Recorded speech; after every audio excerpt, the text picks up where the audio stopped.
우리가 살아가다 보면 잘못을 범할 때가 참 많이 있죠. 죄를 지을 때가 많이 있습니다. 그럴 때는 응당 내가 책임을 지고 내가 잘못한 만큼 그에 상응하는 대가를 치르는 것이 정의로운 것이 되겠죠. 그런데 때로는 살다 보면 내가 잘못한 것이 없는데도 무고한데도 다른 사람에 의해서 모함을 받거나 또 누명을 쓰고 비난을 받을 때도 있고 또 고통이나 고난을 겪을 때도 있습니다. 여러분은 지금까지 살면서 어느 쪽이 더 많았어요? 여러분이 잘못을 했을 때 응당 책임을 지는 그런 때가 많았어요? 아니면 난 별로 잘못한 게 없는데 누명 쓰고 또 모함을 받아가지고 억울하게 그렇게 힘들게 고통을 받은 경험이 더 많습니까? 다윗 왕이라고 하는 사람은 이 양쪽 경험을 다 한 사람이에요. 자신의 죄 때문에 특히 그 살인죄도 지었고 간음죄도 지었고 이런 자기의 죄를 지어서 자기가 지은 죄의 대가로 하나님으로부터 징계를 받아 그의 삶이 굉장히 고통스러운 그런 경험도 있는 사람이에요. 그러나 다윗 왕의 인생의 상당 부분 동안에는 자신이 잘못을 범하지 않았는데도 억울하게 누명과 모함을 써서 고통과 고난을 겪은 것이 아주 긴 기간 동안에 아주 강력하게 그렇게 경험을 했던 사람이기도 해요. 그래서 시편을 보게 되면 다윗이 자기가 지은 죄를 깨닫고 고통스럽게 참회하면서 하나님께 용서를 구하는 그런 시도 많이 있어요. 반면에 더 많은 시는 다윗이 무고하게 고난받는 상태에서 하나님의 공의를 구하는 그런 시편이 더 많아요. 그래서 오늘 우리가 살펴보려고 하는 이 시편은 다윗이 무고한 고난 가운데서 공의로운 하나님께 공의로운 재판을 요청하는 그와 같은 시 가운데 아주 대표적인 시예요. 그래서 이 시의 주제는 무고하게 고난받는 사람이 공의로운 재판장이신 하나님께 공의로운 재판을 해달라고 그렇게 요청하고 기도하면서 하나님이 아주 공의로운 재판을 해주신다는 확신을 가지고 하나님의 공의를 감사하고 찬송한다는 그런 이야기예요. 이 시편 7편의 구조는 이 내용에 맞추어서 한 네 부분으로 크게 나누어 볼 수 있어요. 물론 사람들마다 이해에 따라서 다르게 문단을 구분하는 사람도 많지만은 저는 이 시편을 네 부분으로 나누어 이해하면 크게 이해에 도움이 된다. 그런 생각이기 때문에 네 부분으로 나누어 보려고 하는데 우선 1절부터 5절까지는 무고한 고난이라고 하는 주제를 다루고 있어요. 그러면 이제 논리적으로 무고한 고난을 받는 사람이라면 당연히 하나님께 공의로운 재판을 요청하고 싶겠죠. 그래서 6절부터 11절까지는 공의로우신 재판장인 하나님께 공의로운 심판을 요청하는 내용이에요. 그러면 이제 하나님께서는 뭘 해주시겠어요? 당연히 하나님의 공의로운 재판을 통해서 공의를 실현하시는 하나님이 등장하게 돼요. 그게 이제 12절부터 16까지는 하나님의 공의의 실현이에요. 그러니까 이제 마지막에는 하나님의 공의를 믿고서 하나님의 공의를 감사하고 찬송하는 것으로 이 시는 끝이 나요. 이렇게 네 부분으로 되어 있다. 그래서 하나씩 하나씩 내용을 살펴보면서 이게 우리의 삶에 어떻게 적용이 되겠는가 하는 것을 살펴보려고 해요. 자, 우선 무고한 고난, 다시 말하면 결백을 주장하는 내용을 보겠어요. 우선 1절과 2절을 같이 한번 읽어봅시다. 시작. 여호와 내 하나님이여, 내가 주께 피하오니 나를 쫓아오는 모든 자들에게서 나를 구원하여 내소서. 건져낼 자가 없으면 그들이 사자같이 나를 찢고 뜯을까 하나이다. 여기 보면 다윗 왕은 정말 심각한 위기 가운데 빠져 있다는 것을 알 수가 있고 극심한 고난 가운데 처해 있다는 것을 알 수 있어요. 다윗 왕에게 무고하게, 다윗에게 죄가 없음에도 불구하고 다윗을 비난하고 공격하는 자들이 있었는데 다윗은 그들이 자기를 비난하고 공격하는 것을 추격자가 추격해 오는 것처럼 느껴요. 마치 사냥꾼이 사냥감을 추격하듯이 자기를 추격하면서 끊임없이 자기를 비난하고 공격하는 사람들의 그 무수한 사람들의 공격으로부터 자기가 어려움을 겪고 있다. 근데 비유하자면 사자가 나를 잡아서 찢어발기는 것 같은 그런 고통을 느끼고 있어요. 여러분, 우리의 삶 속에서는 이 정도로 누군가 내가 죄가 없음에도 불구하고 강력한 공격과 비난을 하는 사람을 찾아보기는 그리 쉽지는 않을 거예요.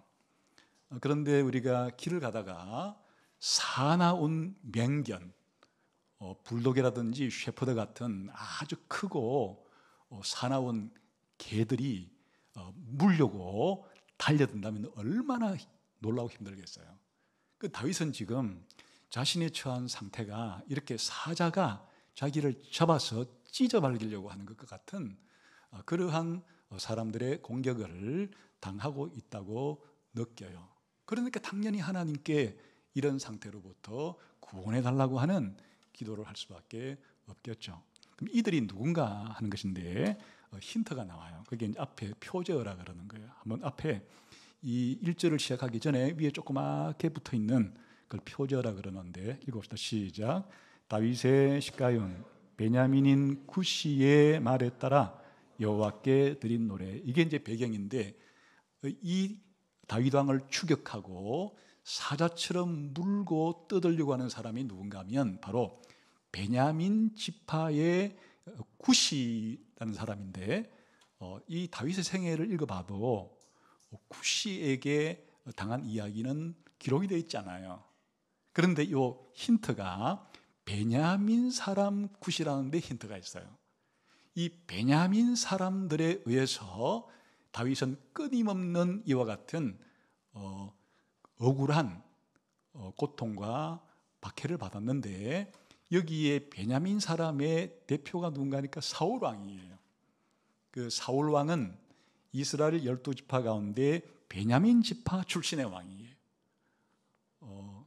그래서 사울이 다윗이 어릴 때부터 죽이려고 공격했던 이유가 있는데 그것은 바로 이제 사울이 왕인데 어느 날 하나님께서 다윗을 왕으로 세워버렸어요. 그 자기를 왕으로 폐하고 다윗을 하나님께서 왕으로 세우니까 시기심이 발동을 했어요. 그리고 자기 왕권을 잃어버릴지도 모른다고 하는, 다윗에게 왕권을 빼앗길지도 모른다고 하는 두려움이 엄습한 거예요. 언젠가 다윗이 역사에 등장할 때 이 골리앗이라고 하는 블레셋의 대단한 장수가 이스라엘을 쳐들어왔을 때 온 이스라엘 사람들이 벌벌 두려웠을 때 그때 우리가 너무나 잘 아는 물맷돌 5개를 가지고 골리앗을 물리치고 난 다음에 사람들은 구국의 영웅이라고 할 수 있는 다윗에게 찬사를 보내기를 사울 왕이 천천이라면 다윗은 만만이다. 이 소리를 듣고 사울이 뒤집어졌어요. 아니 내가 국민들에게 가장 큰 존경과 칭찬을 받아야 마땅한 왕인데 다윗이 어느 날 혜성처럼 등장을 하더니만 자기에게 돌아올 이 영광을 다윗에게 돌리니까 이 마음속에서 시기와 질투심이 불타는 거죠. 근데 단순한 시기와 질투심이라기보다는 이 다윗이 기름 부음을 받았기 때문에 이것은 하나님께서 자기를 폐위하고 다윗을 왕으로 세운다고 하는 그런 징조였기 때문에 왕권에 대한 위험을 느낀 거예요.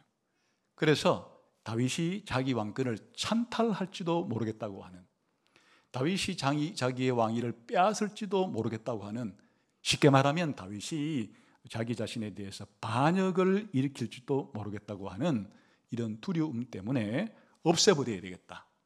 다윗을 정치적인 정적으로 간주하고 다윗을 없애는 길만이 나의 왕위를 튼튼하게 영구적으로 누릴 수 있는 길이다 하고서 이제 뭘 했는가 하니까 갑자기 그런 마음이 훅 하고 들어오면 창을 들어가지고 이 자기 궁정에서 신하로 노릇하고 있던 이 다윗을 창으로 던져서 죽이려고 했는데 몇 차례 피해서 살아나는 이런 일이 있어요.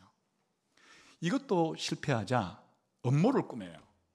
요 다윗이라는 놈을 아무리 내가 죽이려고 해도 쉽게 죽일 수가 없기 때문에 아예 이 군사력이 막강한 블레셋 사람들과 전쟁터에 보내버려 가지고 이 전쟁터에서 죽게 해야 되겠다. 내 손 안 대고, 우리가 코 푼다 그러잖아요. 손 안 대고 블레셋 사람을 통해서 죽여야 되겠다고 하는 또 음모를 꾸미기도 해도 또 잘 죽지를 않아요. 그래서 다윗은 사울은 자기 지파 사람들을 이용하기 시작했어요. 이 베냐민 지파 사람들은 사울이 왕이 되자 대단한 자부심을 느끼게 돼요. 12지파 가운데 자기 지파에서 왕이 생겼어요. 그 얼마나 큰 영광이 자기 지파에게 돌아왔다고 생각을 하겠어요. 그래서 이 사울에게 맹종을 하게 되고 전적인 충성을 다짐하게 돼요. 그 사울이 시키면 시키는 대로 그렇게 이 사울을 지지하고 열렬한 사울의 후원자가 된 사람들이 베냐민 사람들이에요. 베냐민 지파 사람들이에요. 그래서 사울은 이제 자기 힘으로 되지 않을 때는 자기 지파 사람들에게 너희들은 내 지파 사람들이 아니냐, 다윗 죽이는데 앞장을 서라. 그래서 만일 다윗이 도망을 쳐서 너희들이 사는 동네에 들어오거들랑 가차없이 고발을 해가지고 다윗을 체포하는데 너희가 앞장서야 한다. 이렇게 말을 하니까 실제로 다윗이 도망다니다가 베냐민 동네에 들어갔을 때 그 베냐민 지파 일부 가운데 10사람들이 재빨리 사울에게 고발을 해가지고 또 다윗이 체포되어 죽을 뻔한 위험을 겪기도 하고 이랬어요. 나중에 이제 사울이 이렇게 해도 죽지 않자 이제는 군대를 보내가지고, 주로 이 군대라는 게 주로 뭐 이스라엘 지파 전체에서도 나왔겠지만 이 사울의 측근에 있는 이런 베냐민 지파의 군대를 보내어서 추격해서 끝까지 다윗을 죽이려고도 했어요. 그런데도 성공을 하지 못해요. 그러다가 사울이 먼저 블레셋 사람하고 싸우다가 전사를 해버려요. 전사가 아니라 거의 죽게 되자 자살을 해버려요. 아주 비참하게 다윗을 죽이려고 했던 사울이 자살로 인생을 끝내게 되고, 이제 사울이 죽었으면 더 이상 다윗을 공격하는 사람이 없어야 되는데 이 사울 왕의 아들인 이스보셋이 또 자기 지파에게 속해 있는 이 왕권을 다른 지파로 넘기지 않으려고 이 다윗과 내전을 벌여요. 우리는 사울 왕을 배출한 이 지파로서 우리가 이 왕권을 계속 유지해야 된다, 이런 생각에 사울의 아들 가운데 하나인 이스보셋이 여전히 군대를 가지고 다윗을 핍박하고 다윗과 전쟁을 벌였어요. 그러다가 또 패전을 해서 이 이스보셋이 죽어요.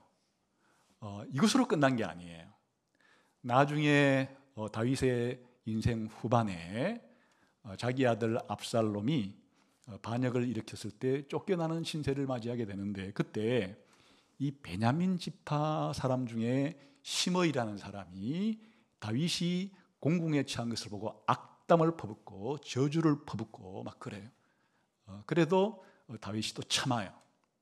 또 인생의 말년에 베냐민 지파 사람 가운데 또 한 사람이 일어나 가지고 사람들을 선동해서 이 반역을 일으키다가 또 패하는 그런 일도 벌어져요. 그러니까 이 베냐민 사람들, 이 베냐민 사람 구시, 더 나아가서 베냐민 사람 사울, 베냐민 지파 사람들이 이렇게 이 다윗이 아무런 잘못을 범하지 않았음에도 불구하고 하나님께 기름 부음 받은 이 자로서의 왕권에 대한 우려 때문에 끊임없는 이 다윗은 이와 같은 무고히 박해를 받고 고난 가운데 처해 있었다. 그런데 그 심각성이 봤듯이 추격자가 맹렬하게 자기를 잡아서 죽이려고 하는 그런 움직임, 마치 사자떼가 자기를 잡아서 뜯으려고 하는 이와 같은 공공 속에서 하나님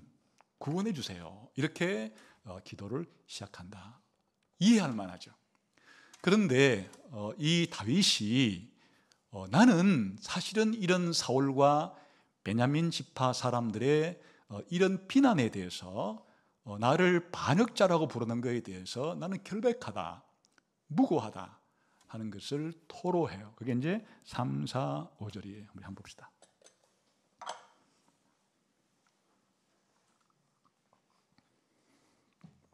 3절과 4절 시작. 여호와 내 하나님이여, 내가 이런 일을 행하였거나 내 손에 죄악이 있거나 화친한 자를 악으로 갚았거나 내 대적에게서 까닭없이 빼앗았거든. 이게 무슨 말이에요? 하나님이시여, 내가 이런 일을 행하였거나, 이게 무슨 말인가 하니까 사울이 나를 비난하듯이 베냐민 지파 사람들이 나보고 왕권을 찬탈했다 그러고 배제한 자라 그러고 반역자라고 부르는데, 정말 내가 이런 일을 했다면, 이런 뜻이에요. 나를 비난하는 그 행동을 내가 했다면, 이런 뜻인데, 구체적으로는 그 다음부터 말을 해요. 내 손에 죄악이 있거나, 이 손에 죄악이 있다는 말은, 손은 행동하는 도구죠. 우리가 모든 행동을 할 때 다 손으로 하잖아요.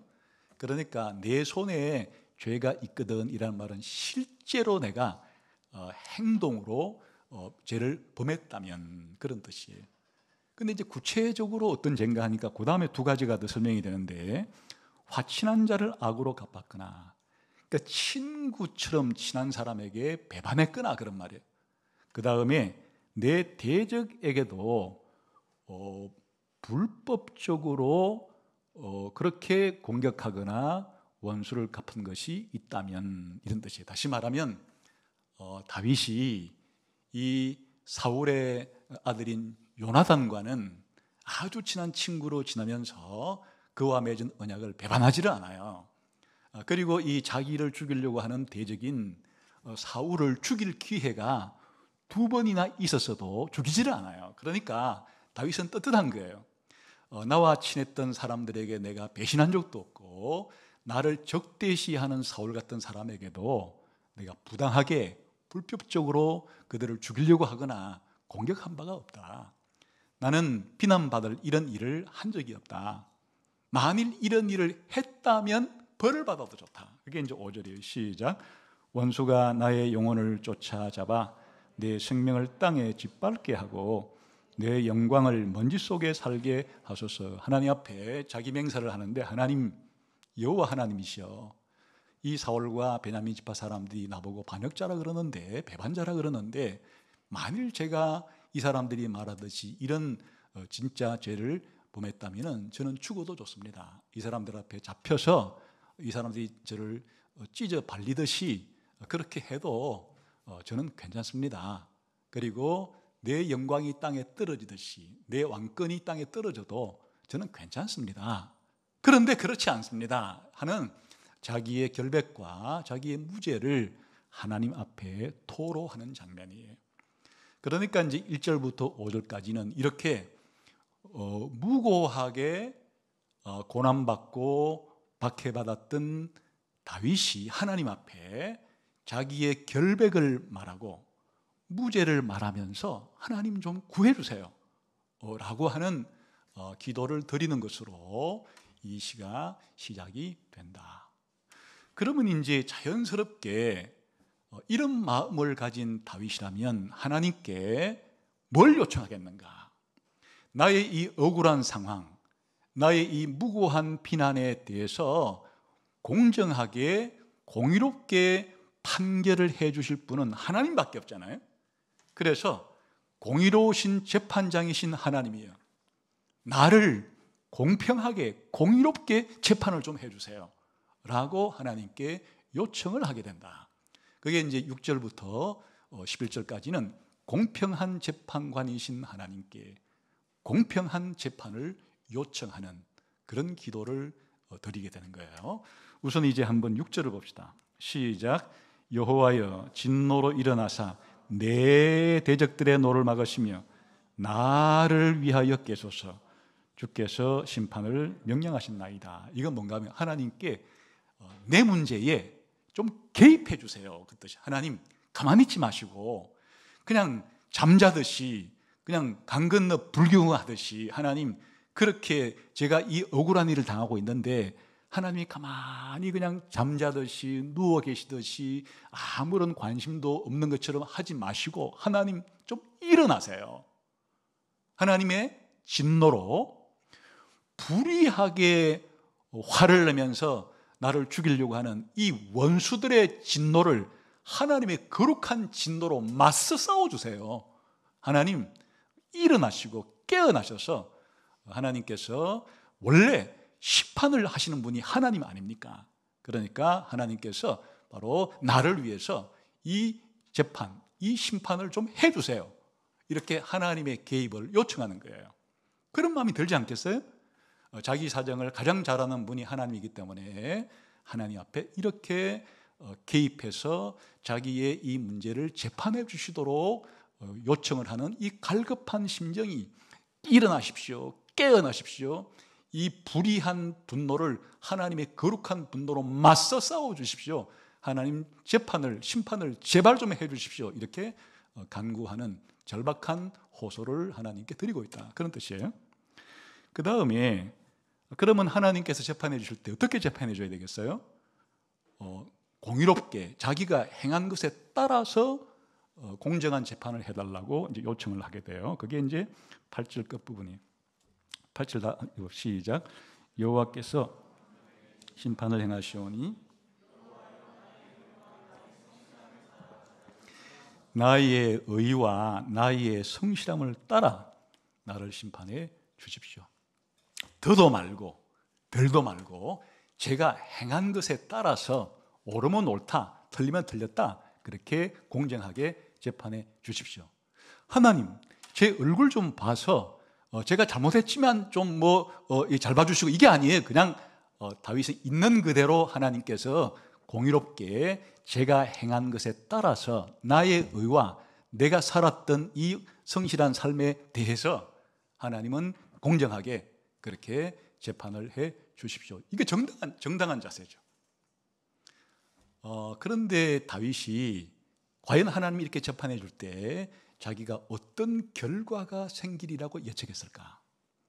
자기가 비난하듯이 자기가 비난받은 대로 잘못을 했다면 하나님이 심판할 때 하나님이 자기를 죄인이라고 벌받아야 된다고 이렇게 할 것이라고 생각했겠지만 지금 앞에 뭐라고 말했어요? 하나님 제가 저 사람들이 비난한 일을 했다면 제 손에 피를 묻혔다면 그리고 제가 친한 사람들을 배반했다면 적들에게 부당하게 대했다면 하나님 저는 죽어도 쌉니다. 벌받아도 쌉니다. 그렇지만 저는 결백하고 저는 무죄입니다. 이렇게 말한 다윗이기 때문에 하나님이 만일 내 문제를 개입해서 재판에 주기만 한다면 내가 행한 의에 따라서 재판을 해주기만 한다면 하나님은 나를 무죄라고 하시고 나를 이 불의한 비난으로부터 건져주실 거다. 이런 마음 생기지 않겠어요? 그런 확신을 10절에 이제 고백하는 거예요. 시작. 나의 방패는 마음이 정직한 자를 구원하시는 하나님께 있도다. 이게 이제 다윗의 확신이에요. 하나님이 나의 의를 따라 재판해 주시기만 한다면 정직한 자를 구원하시는 분이시니까, 의로운 자를 구원하시는 분이니까 나는 구원받을 수가 있다. 여기서 말하는 구원이라는 것은 뭐 죄로부터의 구원 그런 뜻이 아니고, 이 잘못된 비난, 억울한 비난으로부터 내 원한을 풀어주시고 나의 의로움을 입증시켜 주시는 그런 것을 이제 구원이라고 표현하는 거죠. 그러니까 하나님은 나를 공격하는 화살이 아니라 나를 방어해 주는 나의 방패가 되시는 거예요. 하나님은 이 재판을 통해서 나를 지키고 보호해 주고 나의 방패가 되신다. 이렇게 하나님의 공의로운 판단을 받게 되면 자기는 이 무고한 비난으로부터 벗어날 수 있다고 하는 확신을, 하나님은 내 방패라고 하는 확신을 통해서 고백하는 거예요. 그런데 다윗 왕이 도대체 무슨 배짱으로, 무슨 근거로 하나님이 자기를 재판하기만 하면 이렇게 하나님이 자기의 이 무고한 비난으로부터 벗어나게 해 주신다는 이와 같은 확신을 품을 수가 있을까? 그건 하나님의 본성 때문이에요. 하나님도 자기 자신을 어찌할 수 없는 하나님의 본성이 공의롭기 때문이에요. 그래서 하나님은 본디 하나님의 성품 자체가 공의로우신 분이기 때문에 하나님이 공의로우신 재판장인데 내가 뭘 두려워할 필요가 있냐. 하나님은 내 편이 된다. 이런 확신을 가지는 거예요.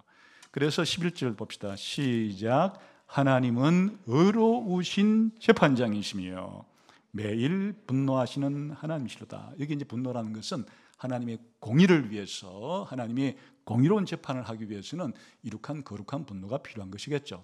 아무튼 여기서 중요한 사실은 하나님은 의로우신 분으로서, 더 정확하게 말하면 하나님은 의로우신 재판장이시다라고 하나님께서 자신을 계시해 주었을 뿐 아니라 다윗 왕은 이 사실을 확실히 믿고 받아들이는 거예요.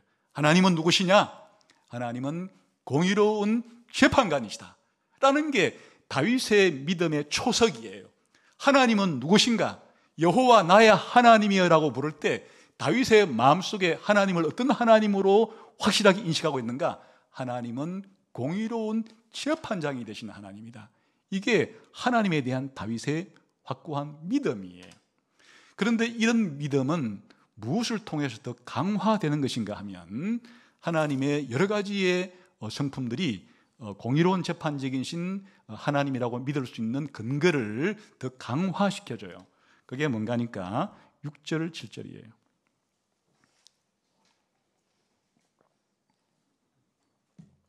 아니 7절부터 8절 전반절까지만 읽어봅시다. 시작. 민족들의 모임이 주를 두르게 하시고 그 위에 높은 자리에 돌아오소서. 여호와께서 만민에게 심판을 행하시오니. 이게 뭐예요? 무슨 뜻이에요? 하나님이 재판장이신데 어떤 재판장이신가 하니까 높은 자리, 높고 높은 하늘 보좌에 계시면서 모든 민족들을 중앙에 계시면서 모든 민족들을 심판하시는, 모든 사람들을 심판하시는 하나님이다라는 것이에요. 여기서 하나님의 주권적인 전능함이 이와 같은 심판을 행할 수 있는 기초가 되죠. 그러니까 이 다윗이 생각하는 하나님은 그냥 조그마한 능력도 별로 없는, 관할 구역도 아주 좁은 그런 재판관이 아니에요. 이 땅의 인간 재판관들은 다 자기가 재판하는 관할 지역이 있어요. 이 인간 재판장 한 사람이 온 세계 모든 민족의 재판관이 될 수가 없어요. 다 자기 관할 구역이 있는 거예요. 미국의 판사들은 미국 사람들에 대한 재판만 할 수 있지, 미국 판사들이 한국 사람들 재판을 어떻게 해요? 그건 불가능한 일이에요. 그들의 권한 밖의 일이에요. 또한 판사들이 연방 판사면 연방에 대한 속한 일들만 재판할 수 있고, 또 주의 판사면 주의 일만 판단할 수 있고, 또 우리나라 같은 경우 대부분 선진국들에서는 3심 제도죠. 1심 재판을 담당하는 판사면 1심 재판만 판결할 수 있고, 2심 담당은 2심만 할 수 있고, 3심은 3심만 할 수 있는, 다 인간 재판관이라는 존재 자체가 아주 한계를 가진 제한적이고 능력이 제한적이기 때문에 자기의 관할 구역 밖에는, 그것도 적은 능력으로 밖에는 할 수 없는 그런 것에 비해서, 그러면 다윗의 이 억울함을 어떻게 풀어줄 수가 있겠어요? 그런데 하나님은 모든 민족 위에 높이 계셔서 모든 민족들을 심판할 수 있을 뿐 아니라 사실 모든 세상 사람들을 다 심판할 수 있는 그와 같은 전능하신 하나님이기 때문에 자신의 이 문제도 하나님께서 공의롭게 판단해 줄 수 있을 거라고 하는 그런 믿음을 가지게 되는 거죠. 그래, 특별히 17절에 보게 되면 하나님을 지존하신 하나님이라고 불러요.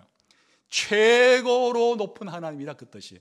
아무도 하나님의 이 판결을 왈부왈부할 수 없는 하나님이 정권을 가지고 그렇게 재판할 수 있는 우주의 유일하게 높은 최고의 분이기 때문에 그 하나님께 자기의 이 억울한 상황을 호소하면서 자기의 이 문제를 하나님께서 공의롭게 재판해 달라고 하는 확신을 가질 수가 있는 거죠.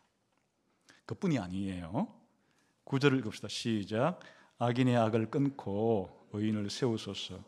의로우신 하나님이 사람의 마음과 양심을 감찰하시나이다. 공의로우신 재판장이신 하나님의 또 하나의 중요한 특징은 사람의 마음과 양심까지도 감찰해서 재판할 수 있는 전지하신 하나님이에요. 이게 또 인간 재판관은 결정적인 차이점이죠. 인간 재판관들은 전지한 존재들이 아니죠. 지식이 제한적이기 때문에 판결을 제대로 하려고 해도 사실은 자기의 아는 지식의 한계 때문에 온전한 재판하기가 쉽지 않죠. 정인들을 내세우는데도 정인이 거짓말하는지 거짓말하지 않는지를 제대로 간파하기가 얼마나 어려워요. 증거를 채택을 한다고 할때라도 그게 진짜 제대로 된 증거인지 아닌지를 전제하다면 모르겠으나 자기도 편견이 있고 자기도 지식의 제한이 있는 사람으로서 인간 재판관들이 가지고 있는 것은 사실은 바깥으로 명백하게 드러난 그런 증거들이야 어느 정도 자기가 그것을 가지고 판단할 수 있겠지만 사실은 그 사람의 깊은 속을, 깊은 동기를 제대로 간파하기는 어려운 것이에요. 그런데 하나님은 모든 것을 아시는 전지하신 재판관이, 그러니까 사람의 속까지도 다 꿰뚫어 볼 수 있는, 여기에 사람과 마음의 양심이라고 하는 것은 그 문자적으로는 심장과 콩팥을 가리키는데, 이 이스라엘 사람들에게 심장과 콩팥은 다 내장기관 속에 있는 것들이어서 이 심장은 우리의 지적인 그런 생각을, 그리고 이 콩팥은 감정적인 이런 부분들의 자리라고 생각을 해서 이걸 바꾸어 말하면 사람 깊숙한 속에 있는 마음, 즉 사람의 생각과 사람의 감정까지도 훤히 꿰뚫어 보시는 그러한 전지하신 하나님이기 때문에 공의로우신 재판장인 하나님께 자기 문제를 호소하는 것은 정말 공의로운 재판을 받을 수 있다고 하는 근거가 되는 거죠. 더 나아가서 악인의 악을 끊고 의인을 세우소서. 하나님의 심판은 정말 100% 완전한 공의로운 재판 결과를 낳아요. 악인에게는 확실하게 처벌하는 거예요. 악인의 악을 끊어버리시는 하나님. 악인을 죄 없다, 선하다 하지 않아요. 하나님은 악인은 악하다 하고 그 악인에 대한 악을 처벌하시는 하나님이고, 또 의인에 대해서는 하나님께서 악하다 하지 않고 의인을 세우시는, 의인의 그 의를 인정해 주시는, 그러니까 하나님은 공평무사한, 사람의 낯을 보아주거나 편견을 가지고 재판하지 않고 이렇게 선과 악에 대해서, 악인과 의인에 대해서 분명한 공의로운 심판을 내리시는 분이시기 때문에 다윗 왕은 하나님을 공의로우신 하나님으로 부르면서 하나님께 나의 이 의에 따라서 심판을 해달라고 요청을 하게 되는 것이에요. 그러니까 이게 하나님을 믿는 사람들의 하나님께 대한 신앙이에요. 이것은 다윗 왕만 그런 게 아니에요. 구약시대 사람이건 신약시대 사람이건 설령 아브라함이었건 모세였건 다윗이었건 그게 이스라엘의 선지자인 에스겔이었건 다니엘이었건 아무 상관이 없어요. 신약시대의 사도 바울이었건 사도 요한이었건 베드로였건 모든 역사상 하나님을 믿는 사람들의 하나님께 대한 가장 중요한 신앙의 요소는 하나님은 의로운 분이시고 의로우신 분으로서 재판관이기 때문에 하나님은 이 세상을 공의롭게 재판하실 거라고 하는 것에 대한 이 믿음과 확신이 하나님을 믿는 사람들의 하나님에 대한 공통된 신앙이었다. 그래 다윗 왕도 바로 자신의 이 문제를 공의로우신 재판장이신 하나님이시여 공의로운 재판을 해 주시기를 원하나이다. 너무나 당연하게도 하나님은 공의로우신 재판장이시고 하나님은 전지하시고 전능하시고 공의롭기 때문에 하나님이 행하시는 모든 재판은 공의롭고 공평하나이다 라고 이렇게 하나님의 공의로운 재판을 요청하는 것이 너무 당연한 거 아니겠어요? 그러면 이제 하나님께서 어떻게 해 주실 것인가? 하나님은 다윗의 신앙을 하나님은 외면하지 아니하시고 또 다윗이 믿는 이러한 신앙 고백이 틀리다는 것을 입증하시는 분이 아니라 맞다는 사실을 실제의 결과로서 보여주신 하나님이시죠. 그래서 이제 하나님의 공의의 실현이 어떤 결과를 가져오게 되는가 하는 것이 14절부터 16절까지 이야기예요. 아니 12절부터 16절까지 이야기해요. 우선 11절과 12절은 하나님이 심판을 하시기 위해서 준비하는 과정을 보여주고 있고 14절에서 6절까지는 악인은 자멸한다. 자기가 지은 죄에 의해서 스스로 무너져 내린다 하는 악인의 이 자멸에 대해서 보여주는 거예요. 우선 이제 하나님께서 어떻게 심판을 집행하시는가 하는 장면인데 12절과 13절을 봅시다. 시작. 사람이 회개하지 아니하면 그가 그의 칼을 가시며 그의 활을 이미 당기어 예비하셨도다. 죽일 도구를 또한 예비하시며 그가 만든 화살은 불화살이로다. 무시무시한 하나님의 모습을 보여주는데 마치 전투하는 전사와 같은 모습으로 심판을 다 끝내놓았다. 이제 언제든지 하나님께서 이 악인들에게 심판할 수 있다는 것을 보여주어요. 그건 왜 그런가 하면 11절 때문에 그런 것인데 다시 한번 11절 봅시다. 시작. 하나님은 의로우신 재판장이시며 매일 분노하시는 하나님이시로다. 여기 이제 중요한 내용이 나오는데 성경은 사실 최후의 심판에 대해서 많이 가르쳐줘요. 인류 역사가 끝날 때 하나님께서 아까 봤죠? 모든 민족들을 다 모든 사람들을 다 하나님께서 공의롭게 최후의 심판을 하신다 하는 이야기를 끊임없이 성경은 가르쳐줘요. 그런데 이 하나님의 심판에 대해서 종말에 있을 예수님의 재림 때 있을 최후의 심판 말고도 그때가 될 때까지 역사적으로 현재 매일매일 심판하시는 하나님의 모습도 가르쳐줘요. 이게 바로 이 구절이에요.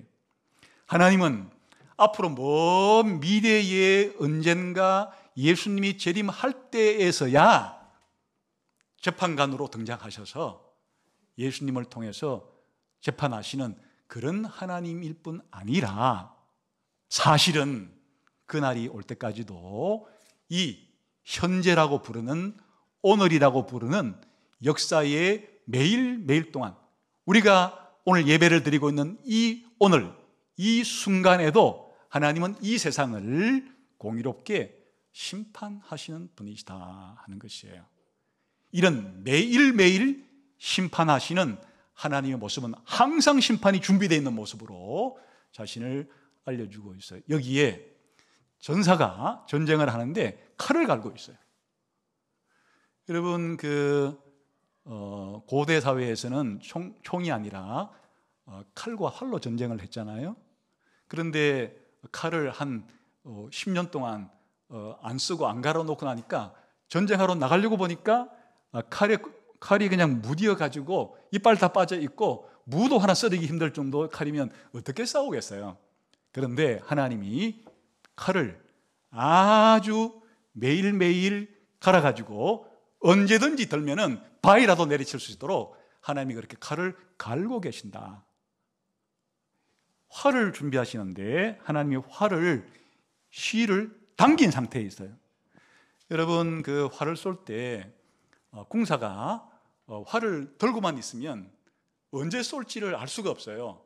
그런데 활을 들고 화살을 넣어서 손가락에다가 당겨서 걸어놓은 상태에 있으면 손가락만 풀면 언제든지 화살이 발사될 수 있도록 그렇게 화살의 시위를 당기시고 계신다. 하나님의 심판이 언제나 일어나도, 지금 당장 일어나도 이상하지 않게끔 하나님은 이 다윗의 적들에 대해서, 악을 행하는 악인들에 대해서 하나님은 신호만 떨어지면 그렇게 심판할 준비를 갖추어 놓고 계신다는 걸 보여줘요. 뭐 할 때? 회개하지 않으면. 일단 회개할 기회를 주어요. 만일 회개하지 않으면, 돌이키지 않으면 하나님의 심판은 그렇게 준비되어 있다는 거예요. 그런데 그 화살도 그냥 화살이 아니라 불화살이에요. 엄청난 파괴력을 가지고 있는. 그러니까 여기서 알 수 있는 것은 뭔가 하면 사람들이 굉장히 두려워 떨어야 되는데, 내가 이렇게 죄를 지어도 악을 범해도 하나님은 간섭 안 할 거야. 한다면 죽어봐야 심판할지 안 할지 알겠지. 이런 생각을 하는 것은 큰 코 닥친다는 거야. 하나님이 최후의 심판자일 뿐 아니라 매일매일 심판을 하시는 분으로서 언제든지 하나님께서 악인들을 향해서 심판할 준비를 다 갖추어 놓고 있는 상태다 하는 걸 보여줘요. 옛날에 조나단 에드워즈가 하나님의 진노 아래에 있는 죄인이라고 하는 설교를 한편 했는데, 그때 이거보다 더 무시무시한 그림을 비유로 만든 적이 있어요. 하나님이 거미를 불구덩이 속에 이렇게 들고 있는 것과 같은데, 하나님이 언제든지 손을 놓으면 거미는 불길 속에 떨어지는 바와 같이 이 세상에 살아가는 우리의 인생이, 우리의 죄인들이, 나는 앞으로 이제 나이가 30살이기 때문에 요즘 100세 시대인데 70년은 끄떡없어. 70년은 내가 어떤 죄를 짓고 악을 범하더라도 하나님은 나에게 간섭하지 않을 거야. 하나님의 심판은 나에게 아직도 멀어. 이렇게 생각하는 사람들은 전부 다 큰 착각을 하고 있는데, 하나님은 10살짜리든지 20살짜리든지 100세든지 간에 하나님이 잡고 있는 손을 놓는 순간에 하나님의 진노의 심판에 떨어지듯이, 마치 그런 비유와 같은 것이, 하나님이 칼을 다 갈아놓고 하나님이 활시를 땡긴 상태에 있는 거예요. 악인들을 위해서, 죄인들을 위해서 쏘면 그냥 그는 하나님의 심판 앞에 들어갈 수밖에 없는 그런 상태에 하나님께서 매일매일 이 세상에 살아가는 사람들을 향해서 그런 심판을 준비해 놓고 계시다. 화들짝 놀라야 되는 것이에요. 하나님의 이와 같은 매일매일 분노하시는 하나님에 대해서 다윗은 잘 알고 있는 것이에요. 그런데 실질적으로 그럼 악인들은 어떻게 망하는가? 악은 스스로 무너지게 돼 있어요. 우리가 모래성을 쌓아놓게 되면 이 모래성 자체가 조그마한 외부의 충격이 있어도 무너지는 것처럼, 사실은 이 악 자체가 자기 파괴적인 성격이 있어서 이 악인들이 악을 계속 쌓아놨잖아요. 이게 그냥 반석처럼 단단하지가 않아요. 그래서 악인들이 짓는 이 죄는 순식간에 자멸에 빠지게 될 그런 위험성이 있다는 것을 그 다음부터는 보여주어요. 14절, 5절, 6절인데 시작. 악인이 죄악을 낳음이여 재앙을 베어 거짓을 낳았도다. 그가 웅덩이를 파 만듦이여 제가 만든 함정에 빠졌도다. 그의 재앙은 자기 머리로 돌아가고 그 포악은 자기 정수리에 내리려다. 여기에 관점을 돌려서 하나님의 입장에서 보는 것이 아니고 악인들의 입장에서 보게 되면 악인들은 끊임없이 죄를 생산해내요. 이게 이 예수님의 비유에서도 좋은 나무는 열매를 맺으면 좋은 열매를 맺겠죠.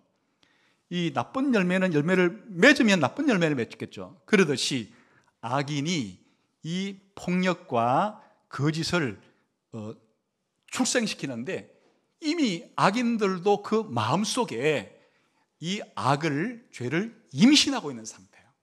그러나 악인들은 마치 하나님은 심판을 준비하고 있듯이 언제든지 이 악인들은, 다윗 왕의 이 적수들은 시간만, 기회만 생기면 언제든지 모함하고 언제든지 중상하고 언제든지 무고할 수 있는 준비태세를 이미 다 갖추어 놓고 때가 되면 이 임신한 상태의 것들을, 죄를 출산시키는도다. 그런데 이렇게 죄를 출산시킬 때 이 웅덩이와 같이 이 사람들의 이 꾀는 마치 내가 웅덩이를 파서 여기에 빠져 죽게 해야지 하고 이제 웅덩이를 파는 그런 죄악을 범하면 이게 자기 잔꾀에 넘어간다는 뜻이에요. 자기가 파놓은 웅덩이에 이 자기가 만든 덫에 자기가 정적으로 생각하는 원수들이 걸려드는 것이 아니고 결국 자기가 그 덫에 걸리고 자기가 판 웅덩이에 자기가 빠지게 된다. 자기가 판 무덤에 자기가 들어가게 된다. 더 나아가서는 부메랑 효과로서, 우리가 부메랑이란 알죠? 던지면 자기에게 돌아오는 것을 부메랑이라고 그러는데 이 다른 사람을 공격하던 그 공격이 자기를 공격하는 것으로 돌아오게 된다. 다른 사람의 정수리를 내리치려고 했던 것이 결국에는 부메랑이 되어서 자기 정수리에 내리꽂히게 된다. 하나님께서 아까 칼을 갈고 활을 가는데 무슨 이런 사람을 태풍을 동반하고 지진을 동반하고 할 필요도 없이 악인들이 쌓아놓은 이 악으로부터 부패해서 자기들 스스로가 파멸의 길로 들어갈 수 있도록 이렇게 하나님은 심판하신다. 다시 말하면 하나님의 이 심판은 제1원인의 관점에서 말하는 것이라면 이와 같은 인간적인 관점에서 볼 때는 우리가 다른 사람을 거짓말해서 모략하는 것들이 언젠가는 그것이 자기에게로 돌아오고 폭력을 행사해서 다른 사람을 거꾸로 들이려고 했던 것이 언젠가는 그것이 자기에게 돌아와서 자기가 파멸하게 되도록 하나님은 그런 식으로 역사를 하신다. 이거를 자성자박이라 그러죠. 사필기정이라 그러는 것이에요. 다시 말하면 하나님께서는 눈에는 눈, 이에는 이, 인과응보의 법칙을 가지고 악에 대해서 이 세상을 심판하시고 다스리신다 하는 믿음을 가지고 있는 거예요. 그러니까 다윗 왕의 마음속에 아직은 자기 원수들이 패망한 것도 아니고 아직은 자기가 이 무고한 이 고난으로부터 해방된 것도 아니지만 하나님이 이렇게 공의로운 재판관이시고 하나님이 이렇게 공의로운 재판을 매일 하시는 분이라면 이건 뭐라 그래요? 이거를 너무나 확실하기 때문에 이제 다윗은 이렇게 될 줄로 믿고 하나님의 공의를 생각하면서 감사하고 찬양을 드리는 것으로 이 시를 마감을 해요. 17절 시작. 내가 여호와께 그의 의를 따라 감사하며 지존하신 여호와 이름을 찬양하리로다. 감사와 찬양으로 뭘 감사해요? 여호와의 공의에 대해서 감사하고 찬양하는 것으로 이 시를 마감하고 있다. 자, 다윗의 이 무고한 고난을 공의로우신 재판장이 하나님께 맡겨서 공의로운 재판 결과로서 적들은 멸망하고 다윗은 구원받는, 이것을 어떻게 적용하면 좋을까? 사실 이 시의 가장 완벽한 적용 사례는 예수님이에요. 지금 이 시는 아까 어떤 시라 그랬어요? 무고하게, 죄를 짓지 않았음에도 불구하고 많은 사람들이 덮어씌워서 모함해서 모략으로 이렇게 비난하고 고통을 가하는 그런 무고한 고난과 무고한 고통이라 그랬잖아요. 이걸 당한 사람이 역사적으로 많죠.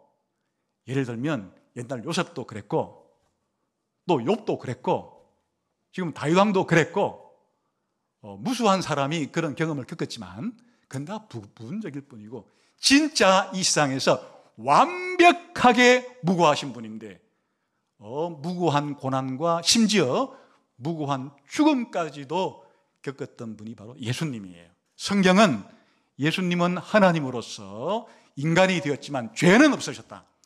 예수님은 단 한마디도, 단 하나의 행동도 바로 죄를 짓지 아니하셨던 분임에도 불구하고, 그러면 예수님은 아무런 이 자신의 무죄이기 때문에 고난받아야 될 이유도 없고 죽어야 될 이유도 없는 분인데, 역사적인 가장 큰 미스터리는 이 무고한 예수님이 무고한 고난과 죽음을 죽었다는 거예요. 이게 역사의 가장 큰 미스터리예요. 무죄이신 예수님이 가장 큰 사형을 언도받아서 십자가에서 사형 언도를 받으셨다. 어떻게 설명해야 되는가? 여기에 놀라운 복음의 비밀이 담겨 있는데, 예수님은 자신이 죄가 없음에도 죄에 대한 형벌로 십자가에 죽으신 것은 자기 죄 때문이 아니었다고 성경이 얘기하는 거예요. 다른 사람의 죄를 대신 하나님께 받는 죽음을 죽었다는 거예요. 그래서 예수님의 십자가의 비밀은, 예수님의 죽음은 죄에 대한 하나님의 공의는 맞는데 예수님이 지은 죄에 대한 공의가 아니라 예수님이 다른 사람의 죄를 대신 떠안고 다른 사람의 죄를 대신해서 하나님께 하나님의 공의로운 심판을 받은 죽음이었다.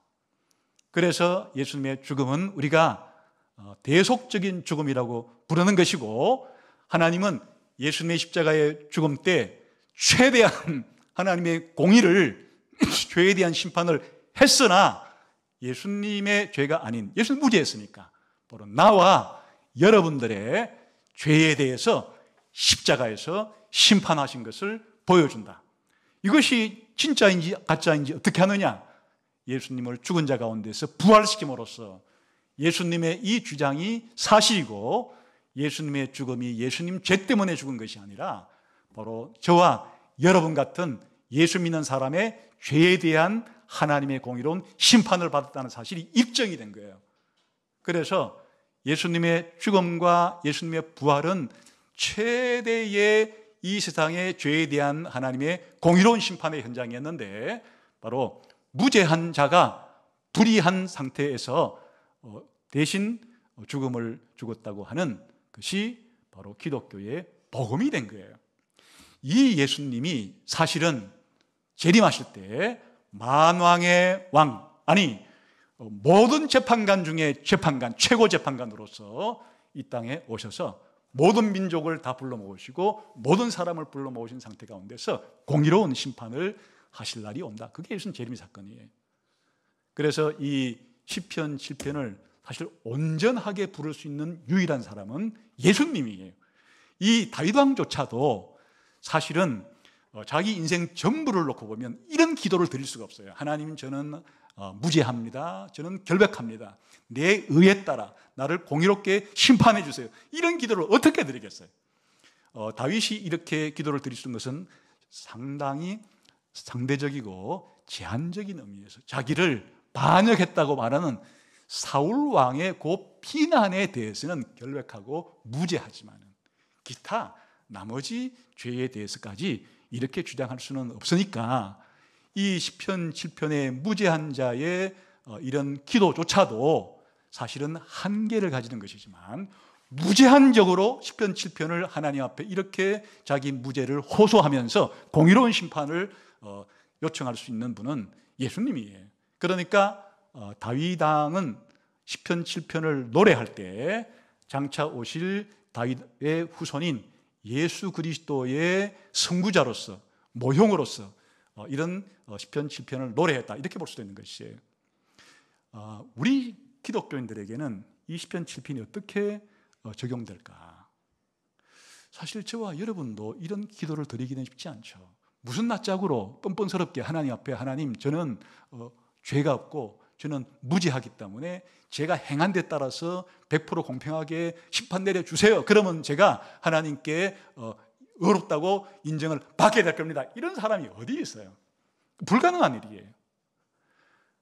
그렇기 때문에 우리가 기도할 때는, 예배 드릴 때는 누구를 의지하는가 하니까 바로 나를 대신해서 내 죄를 지고 공의로운 심판을 받고서 그 대가로 이제는 내 죄를 용서해 주신 하나님께 예수님 속에 들어가서, 아니 예수님을 붙잡고 예수님의 공의를 힘입어서 그렇게 우리는 날마다 기도하거나 예배로 나오는 것이에요.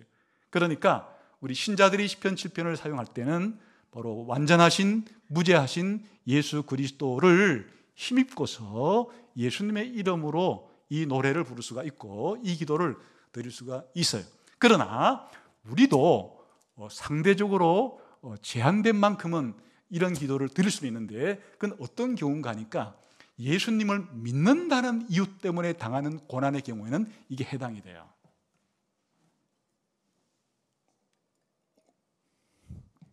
사실은 예수님은 우리 죄를 대속하기 위해서 이 무제한 고난을 받으실 운명이 있었다면, 이제 예수님을 믿는 저와 여러분들도 사실은 예수님을 믿고 따르기 때문에 이 세상을 살다 보면 어쩔 수 없이 운명적으로 이런 무고한 고난을 받을 수밖에 없어요.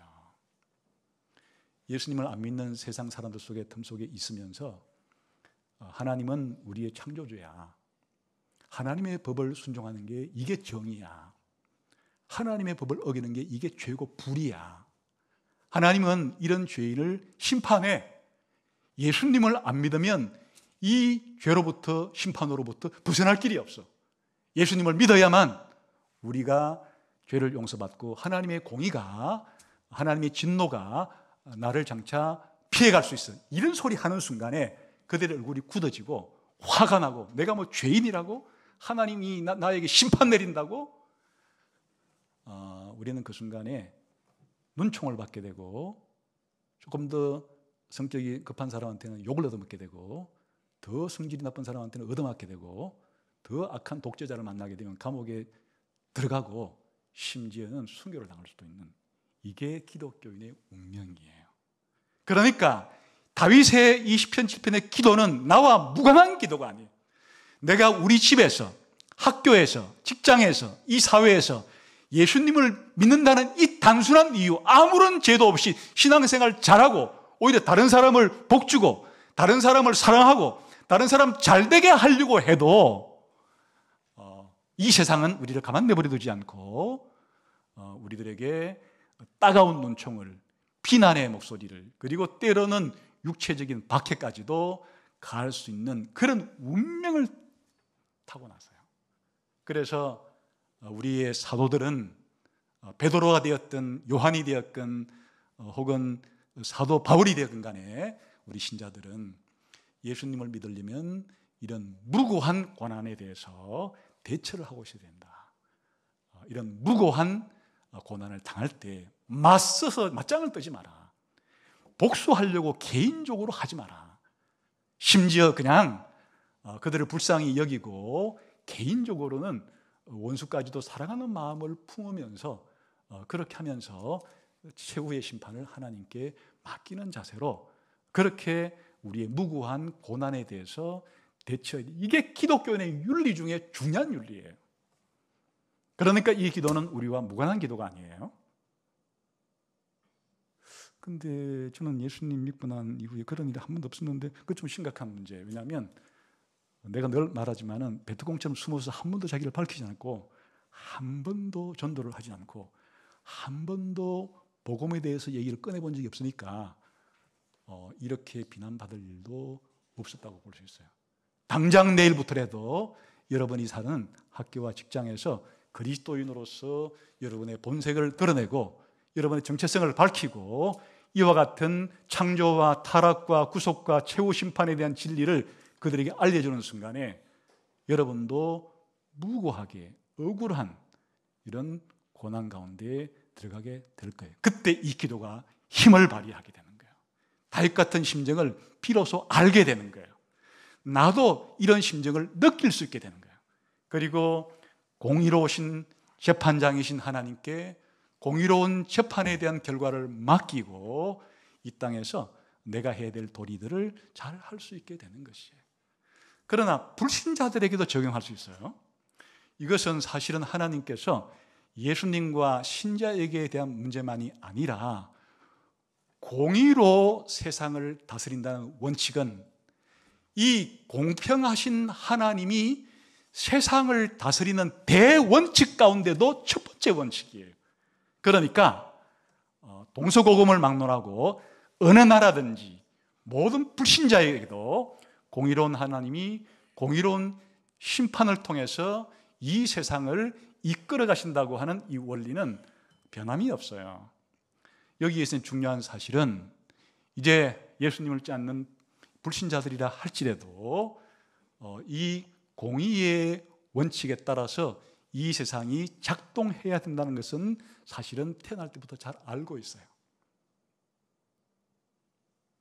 자기가 불의하게 무고하게 고난을 받았을 때는 신자처럼 그렇게 하는 사람들을 사랑할 수는 없지만은 뭐는 할 수 있는가 하니까 하나님의 공의로운 심판을 대행하는 재판관들이 있어요.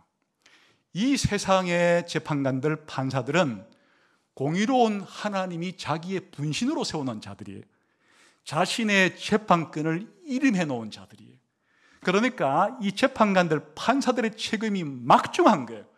만일 판사들이 하나님을 조금이라도 닮아서 자기가 판결하는 모든 재판에 대해서 공의로운 하나님을 닮고자 노력하고 가능한 대로 헌법과 법률과 법리와 양심에 따라서 공정한 재판을 잘 함으로써 죄 있는 사람이 죄벌을 안 받는 일이 없도록 또 무고하게 고소당한 사람들을 죄 주지 않도록 이렇게 공의로운 재판을 하게 되면은 하나님의 종이 되는 거예요. 하나님의 도구가 되어서 이 땅을 하나님이 공의롭게 통치하시는 그와 같은 막중한 책임을 감당하는 거지만 반대로 이 인간은 죄인들이기 때문에 불의한 재판관이 될 수가 있어요.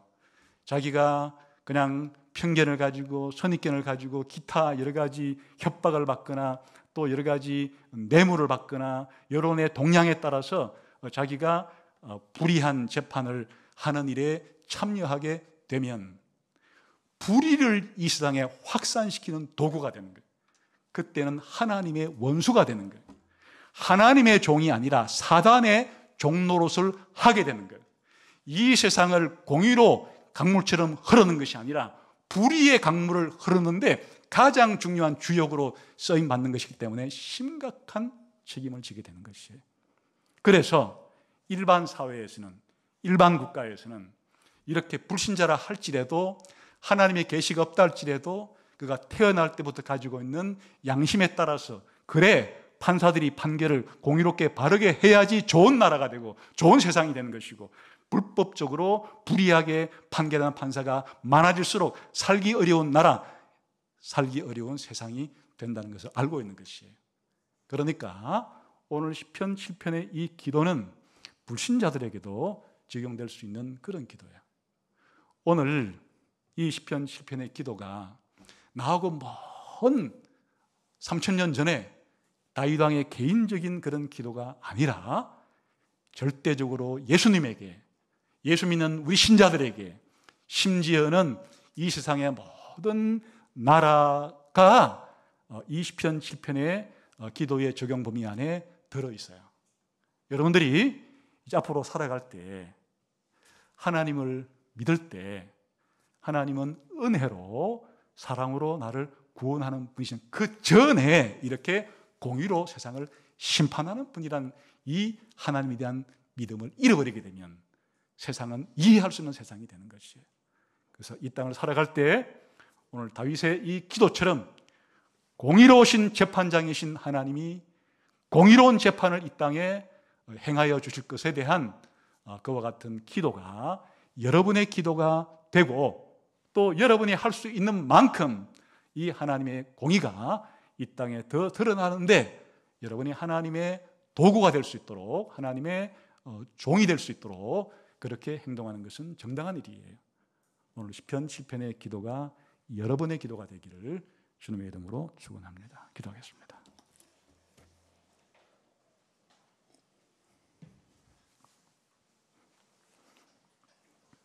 하나님 아버지, 오늘 말씀을 통해서 내 주관적인 판단과 경험으로 세상을 살아가지 않고 세상을 다스리는 이가 공의로우신 재판관이신 하나님이라는 사실을 다시 한번 믿고 여기에 기초해서 삶을 살아갈 수 있는 저희가 다 되게 해 주시기를 원합니다. 예수님 이름으로 기도하옵나이다. 아멘.